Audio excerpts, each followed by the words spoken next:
প্রতি বছর বর্ষা এলেই ডুবে যায় ফেনীসহ উত্তরের ৩ উপজেলা। এতে পানিবন্দী হয়ে পড়েন কয়েক লাখ বাসিন্দা।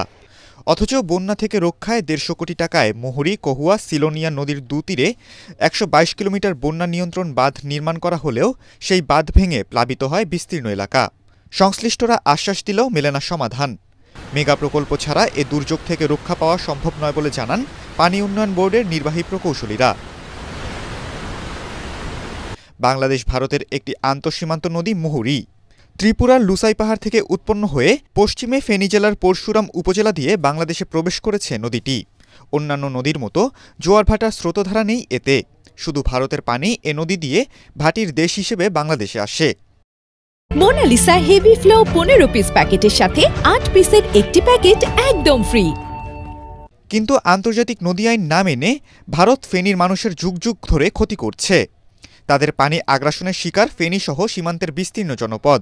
এসব মানুষের জানমাল ও কৃষি সম্পদ বাঁচাতে মুহুরী, কহুয়া, সিলোনিয়া নদীর তীরে ১৫৫ কোটি টাকা ব্যয়ে ১২২ কিলোমিটার মাটির বাঁধ নির্মাণ করে পানি উন্নয়ন বোর্ড।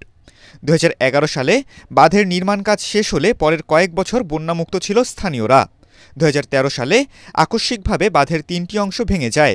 ২০১৭ থেকে ২০২৫ এ সময়ে শুধু মেরামতেই ব্যয় হয়েছে ৫০ কোটি টাকার বেশি। বছর বছর সরকারের কোটি টাকা বাঁধের পেছনে ব্যয় করা হলেও মিলছে না সুফল। ২০২৪ সালে বাঁধের ১০২টি স্থান ভেঙে শুধু ফেনী নয়, নোয়াখালী, কুমিল্লা, লক্ষ্মীপুর জেলায় সৃষ্টি হয় ভয়াবহ বন্যা। সেই বন্যায় শুধু ফেনীতেই বিভিন্ন খাতে ক্ষতি ছড়িয়ে পড়ে ৩,০০০ কোটি টাকার বেশি। ভারতের পানি আগ্রাসন ঠেকাতে এই নদীর দুতীরে বাঁধ নির্মাণ সহ স্থায়ী সমাধানে ৭,৩৪০ কোটি টাকার প্রকল্প হাতে নিতে যাচ্ছে প্রশাসন। খালিদুল ইসলাম তানভীর, এটিএন বাংলা।